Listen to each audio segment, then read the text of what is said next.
if there's one thing we can all agree on with the war in Ukraine, if something happens, even if it's not confirmed and we don't know if it actually happened, it doesn't matter. In this conflict, it definitely happened. Now, of course, I'm being sarcastic, but we're in a bit of a weird situation here because this guy right here, Admiral Sokolov, is not supposed to be alive, according to Ukraine. Nonetheless, Russia has showed him on state television alive. In fact, here he is right here. Now, some people are saying this is just AI and totally fake. We'll get to that in a second. Others are saying Ukraine may have dropped the ball and reported way too quickly. Nonetheless, let's go through all of this and see what we can maybe figure out. Now, one thing that's for sure, like this is a fact, Ukraine is definitely attacking Crimea left and right, more specifically the territory of Sevastopol, because this is where Russia likes to dock their ships. This is where they have what are called deep warm water ports, where Russia can use these ports 24/7 all year round and try to repair their ships. So it makes sense for Ukraine to attack these sitting ducks.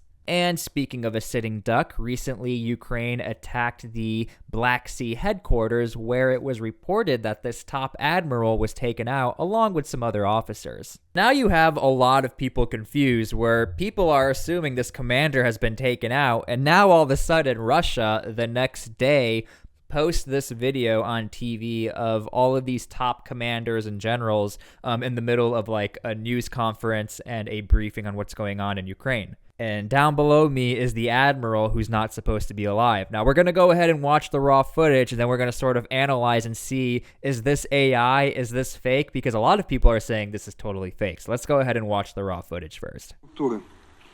Ведется работа по комплектованию соединений воинских частей бригад на Купянском направлении. Значительно занимается созданием военно-учебных центров. Несмотря на отсутствие, их союзники продолжают вооружать вооруженные силы Украины.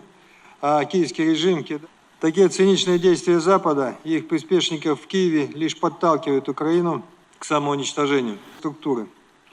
Ведется работа по комплектованию соединений. Okay, so that's the raw footage. That's what Reuters posted and a lot of other news outlets. But let's go ahead and zoom in on the Admiral and see if maybe this might be AI or some glitching. I'm not here to start conspiracies, but this is what a lot of people are saying. So let's go ahead and do our own little mini amateur internal investigation.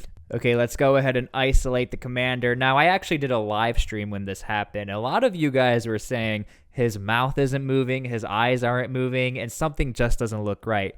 Now, of course, we are sort of entertaining almost a tinfoil hat idea, but nonetheless, let's just go ahead and see what's really happening. Is he moving? See, that right there is where people are freaking out. If you look at the middle of his face right here, there is a bit of a glitch that glitches down. Watch. Right there. Look at his chin.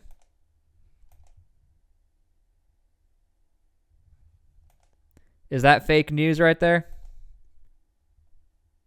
You tell me. Okay, and then some people are saying that his eyes are not moving, like right here. Again, I'm telling you guys right now, I have no idea. I'm just trying to show you guys what the internet's saying.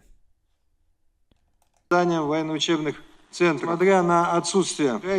will say either this guy is looking straight down or he isn't moving, because everybody else in the other boxes are moving. We'll go back.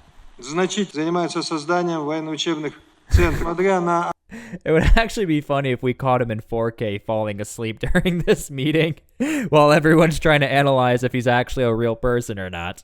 But then you can see here his eyes are open and his colleague right next to him is like taking notes left and right. And a lot of people were sort of comparing this guy to the Admiral. Again, the Admiral can maybe just be having a bad day because everyone thinks he's not alive right now. But nonetheless, again, we're only entertaining this because that's what a lot of people are saying, that this could potentially be maybe AI. And of course, throughout this Ukrainian-Russian conflict, there are theories upon theories about everything. Okay, now here is the initial report that every single media outlet made, but then we'll start to see where the confusion comes in, because Russia's Black Sea Fleet commander among 34 taken out in a missile strike in Crimea. Okay, again, every single media outlet said this, but again, you'll start to see why there's a little bit of confusion here. Now, the initial report, the missile strike that blasted the Crimean headquarters of Russia's Navy last week took out 34 officers, including the fleet commander, Ukraine said Monday, though it provided no evidence to support its claim. Now, look, I don't think this is the news outlet hating on Ukraine. I think they're just stating the obvious of like, well, where's the evidence? Is there like a picture? Is there a statement from Russia? And then we go on to read that Ukrainian Special Forces said on Telegram messaging app that its strike on the main building of the Black Sea Fleet headquarters in the port of Sevastopol had wounded 105 people. The claims could not independently be verified and are vastly different from what Russia has reported. Okay, so issue number one is that Ukrainian Special Forces never said they took out the admiral. So where is this coming from? Before we get to that, something else I do want to point out is that throughout this conflict, Telegram seems to be like where everybody just posts about everything throughout every single military capacity.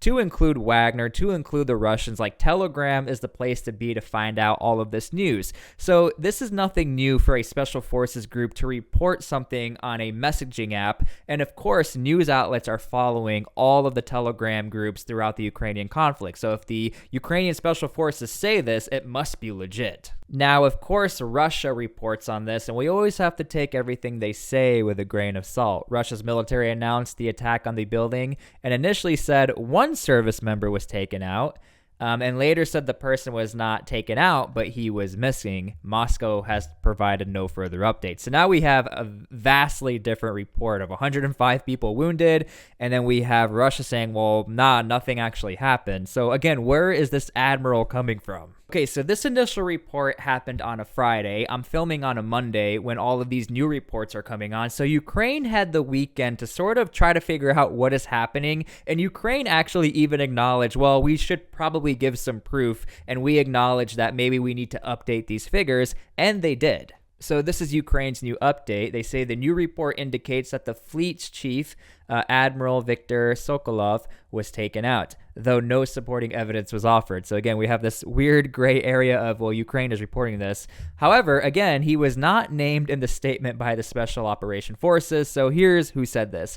But Anton Gershikachenko, advisor to the Minister of Internal Affairs of Ukraine, posted his name and photo on social media. So somebody must have either jumped the gun or he knows something we don't know, but this is where the name came from. A lot of people are pointing to the Ukrainian Special Forces for being like, well, what are you guys talking about? But again, because everything goes through Telegram and you have a billion YouTubers and a billion news outlets all saying, Ukrainian Special Forces said this, that's what they said. They never said anything. Okay, so let's actually talk about what probably is happening. Without a doubt, Ukrainian Special Forces are really kicking butt in the Crimea area, where they are managing to strike ships, they are managing to take out oil rigs, they are directing attacks. They're doing a really good job.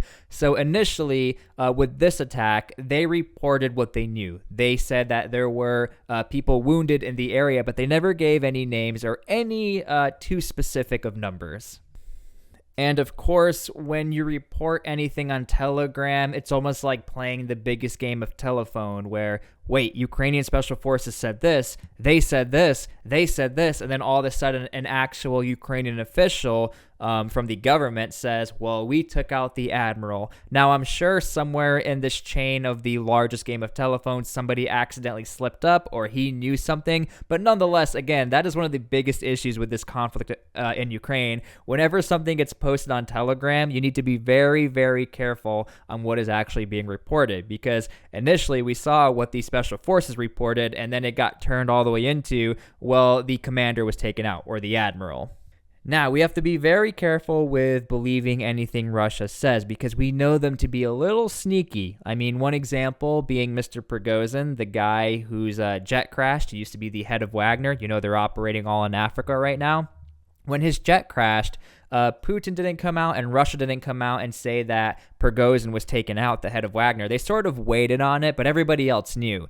Now, as far as this reporting, that's sort of what's going on right now. From the pro-Ukrainian side, you have everyone say, well, this guy has been taken out, and Russia saying, well, we don't know. But again, because we know Russia to take their time with things, we really don't know, because Russia could either be lying or telling the truth, because eventually Russia did end up saying, well, Prigozhin is not around anymore. Now, the other wild card to all of this, if you actually watch the attacks that happened on the Black Sea Fleet's office, it was a very violent and precise attack. And for Russia to be like, well, nobody was in the building and nobody got hurt, I find that very hard to believe. Now, I can't show the clip. You can go ahead and look it up on the internet because I'm sure if I post it, YouTube's going to be like, no. And I'm already in the YouTube doesn't like me to begin with. So again, I find it very hard to believe that absolutely no one got hurt, and that's what Russia reported. Whether or not it's true that the admiral got taken out, for sure people got wounded. And that's why Ukraine is reporting there are casualties and there are people who got taken out from the initial report and to the updated report. But nonetheless, Russia's just like, nah, nobody was in the building, everyone's fine. I find it incredibly hard to believe that your headquarters had no one in it. So, is this man alive or not? I'm going to be honest with you, I have no idea. Now, I'm not sitting here saying this supporting Russia. I support Ukraine and their conflict to defend their nation. But nonetheless, I think Ukraine may have either jumped the gun or somebody misreported the story and everybody went along with it. From what the evidence is showing me, I think somebody from the Ukrainian side, the government, actually name dropped this admiral. And if it's true or not true, this could actually look really bad for Ukraine, unfortunately, because now Russia can be like, you see, they make everything up. It's all a lie. When it's not necessarily a lie, but nonetheless, Russia will do whatever it takes. If Ukraine makes one mistake, it's the biggest mistake you've ever seen in the world. Ukraine is the worst. That's how Russia operates. And that's why, you sort of got to be careful, even from a YouTuber's perspective. We got to be very careful how we report things, because if this guy is alive, it makes Ukraine look really bad, unfortunately. And again, one more thing I want to clarify is that we don't know when this was actually filmed, like this broadcast of all of these commanders talking to one another. We just know it was filmed at some point and it was posted the next day after the attack. So again, we don't know when it was filmed. It could be a prior recording. It could be AI, but nonetheless, that is one piece of evidence we don't know, because we can't always trust Russia and how they report things. Because, again, if this guy was actually taken out, this is a really big deal, especially the way that Russia operates with their officers. They put their officers on a massive pedestal, and if one officer gets taken out, it's not like, okay, another one replaces him. This guy, a lot of time and money was invested in this particular commander.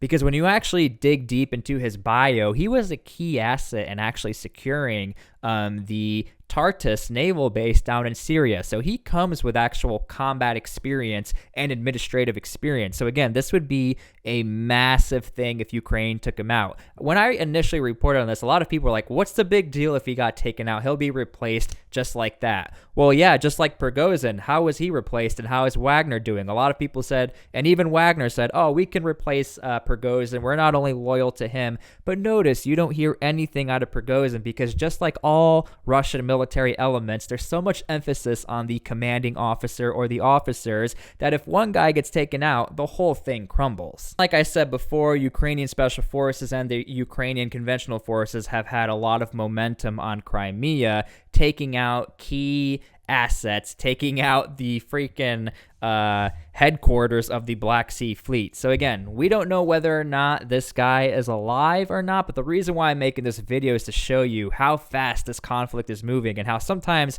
information was posted correctly from the special forces gets updated and is still possibly wrong. We still don't know, but nonetheless, that's why I made this video, to show you this is sort of the dilemma we're in.